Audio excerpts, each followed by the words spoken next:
Bienvenue dans ce nouvel épisode du Marathon du podcast. Alors aujourd'hui, on se retrouve avec une question qui m'a été posée récemment, en fait, au moment où je l'enregistre, il y a quelques heures, sur Instagram, et je me suis dit que je voulais vraiment répondre à cette question parce que je la trouve hyper intéressante.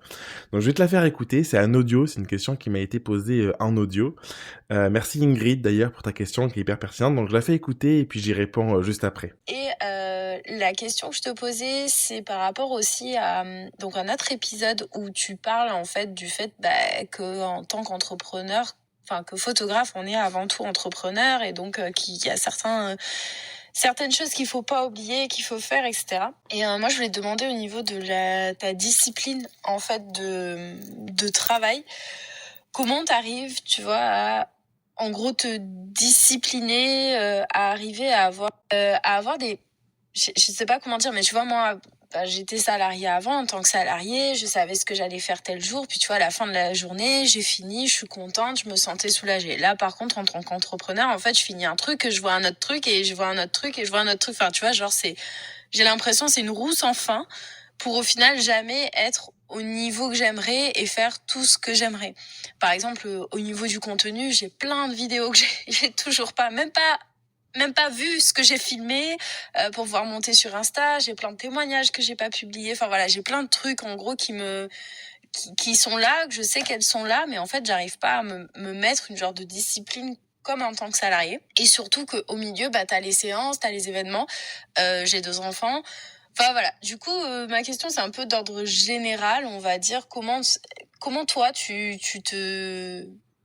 te motives, tu vois, parce que c'est pas je dirais pas que c'est la motivation qui change, mais c'est vraiment genre, est-ce que tu as une discipline journalière? Est-ce que tu commences, par exemple, tes jours toujours de la même manière? Tu vois, est-ce que tu as instauré des habitudes aussi par rapport à la génération de ton contenu? Enfin, voilà, tout ce genre de trucs. Je sais pas si tu comprends ma question. J'espère. Voilà.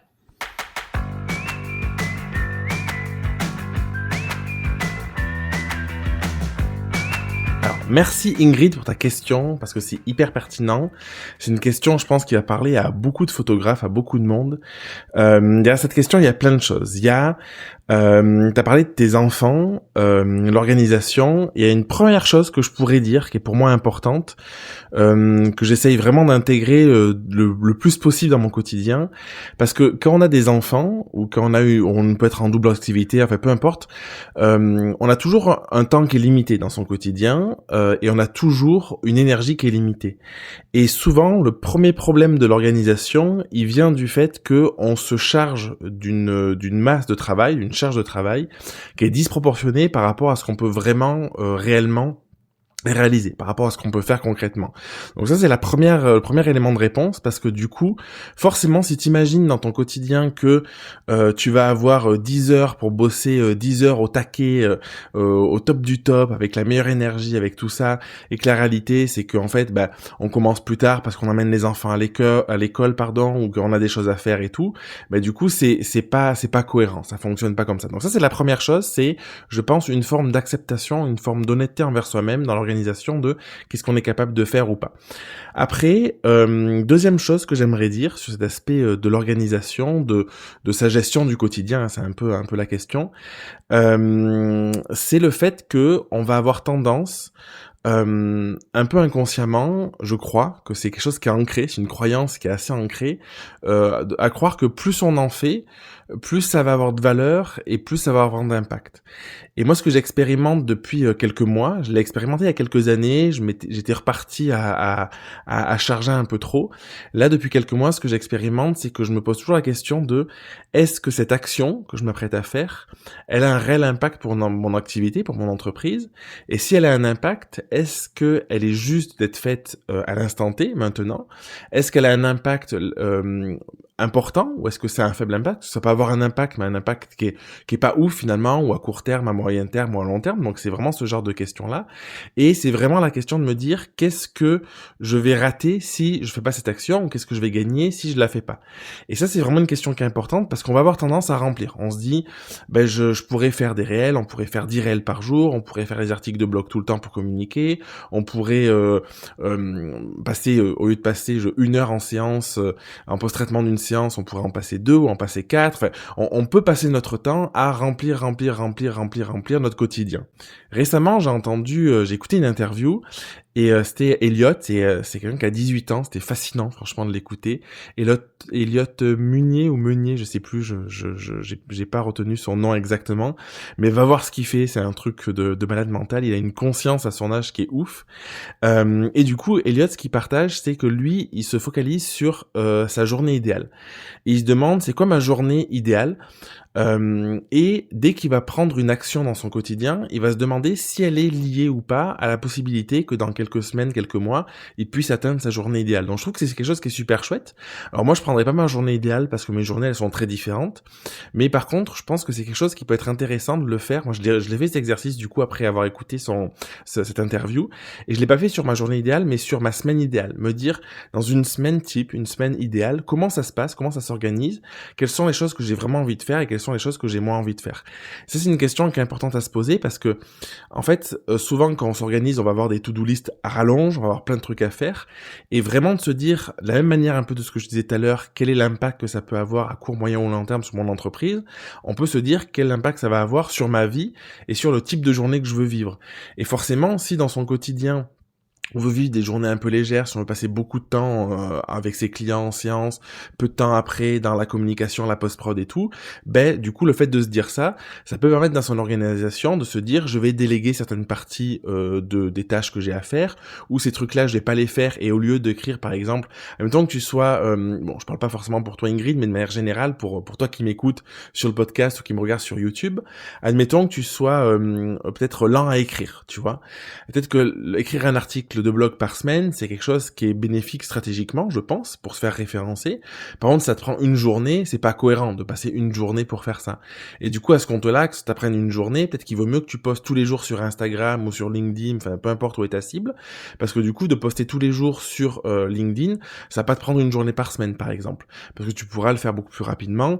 Si t'as pas suivi ma masterclass sur l'intelligence artificielle, regarde dans la description, je vais essayer de penser à mettre le lien, sinon va sur le site de la Grau Academy ou écris-moi sur Instagram.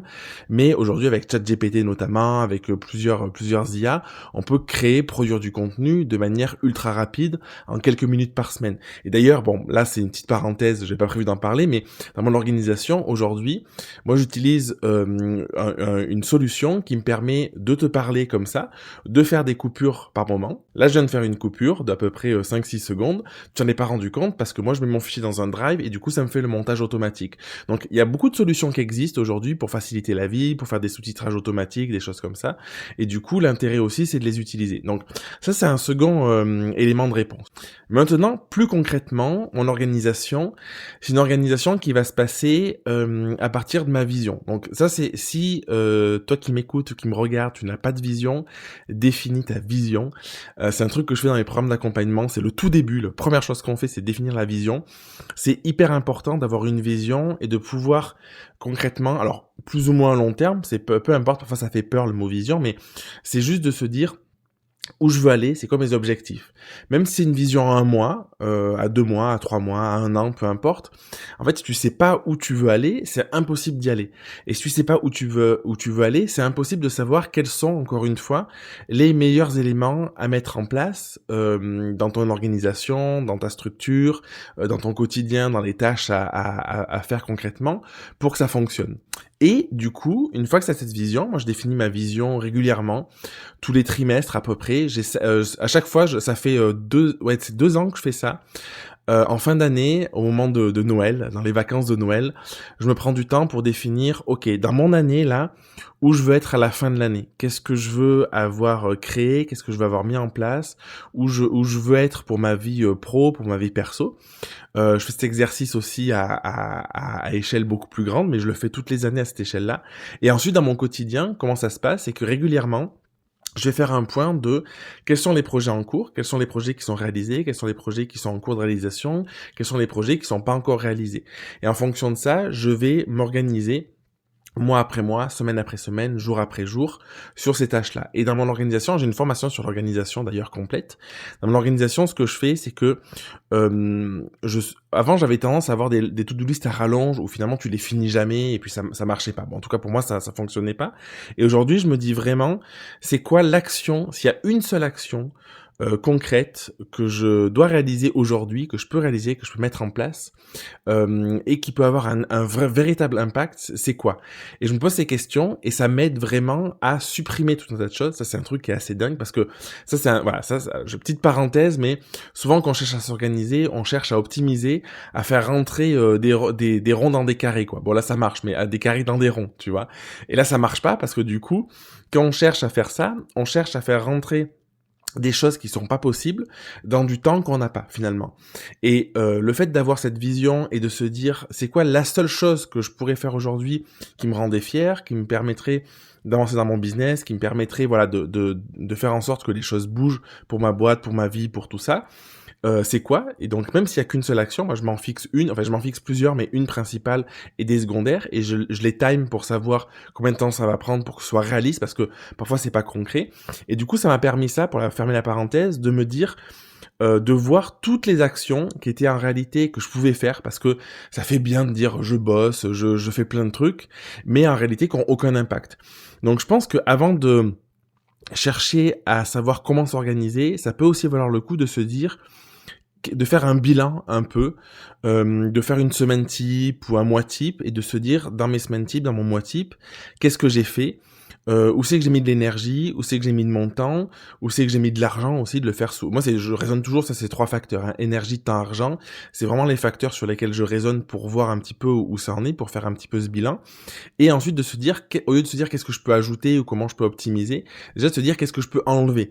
Qu'est-ce que je fais qui n'a pas d'impact ou aucun impact et que je peux enlever. Et ça, par exemple, je sais que c'est un exercice que j'ai proposé en coaching individuel, notamment à des photographes et d'autres personnes qui sont pas photographes. Et en fait, ce qui est assez fou, c'est qu'il y a des personnes qui essayaient de poster tous les jours sur les réseaux sociaux et qui, grâce à ça, se rendent compte que ça leur demande beaucoup de temps, beaucoup d'énergie, pas d'argent directement parce que c'est eux qui le font, pour un résultat qui est vraiment médiocre. À l'inverse, de passer du temps et de l'énergie et un peu d'argent dans des soirées ou dans des groupes d'entrepreneurs, des choses comme ça leur rapporte beaucoup plus de notoriété, beaucoup plus de chiffre d'affaires. Donc c'est vraiment cette balance-là qu'il faut faire. Après, c'est propre à chacun. Il y en a qui vont adorer être à un endroit, d'autres à un autre. Et dernière chose que j'aimerais dire aussi, c'est le côté plaisir, parce que je pense que ce qui est important dans une organisation, moi j'ai la croyance, alors c'est peut-être une croyance, c'est une vérité, je sais pas, que si on n'arrive pas à avancer, si on n'arrive pas à mettre des choses en place, si on est dépassé, soit c'est que ces choses ne sont pas si importantes, on en revient au point de supprimer, faire de la place, faire du vide, soit parce que on va procrastiner. Et moi, j'ai cette croyance profonde de me dire que quand il y a un truc où je procrastine et je le fais pas, c'est que ça a pas de sens pour moi, que je vois pas vraiment d'intérêt, que c'est quelque chose que j'ai pas forcément envie, qui me motive pas, en tout cas. Je pense que la motivation, c'est pas quelque chose qui vient, on se dit j'ai motivé, j'ai machin, moi j'y crois pas, ça tu vas le faire et puis ça va tenir 15 jours et puis après ton système d'organisation il va partir en vrille.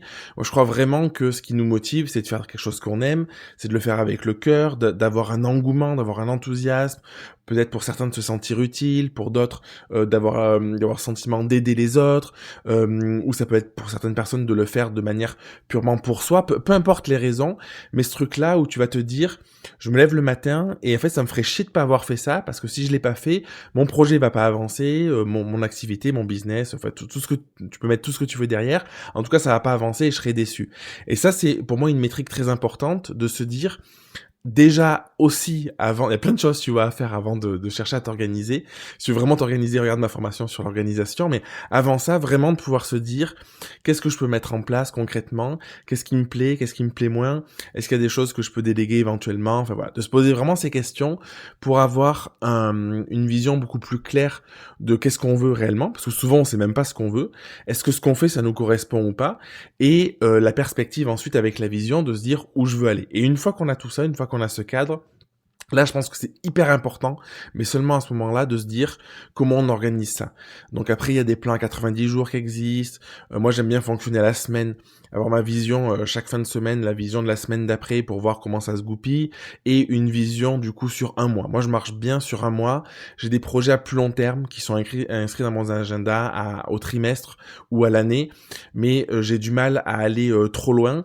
Et aujourd'hui, en tout cas, je trouve que sur le mois, donc ça avance tous les jours au fur et à mesure, avec des focus semaines et des actions très concrètes à faire dans mes journées, c'est ce qui fonctionne le mieux pour moi.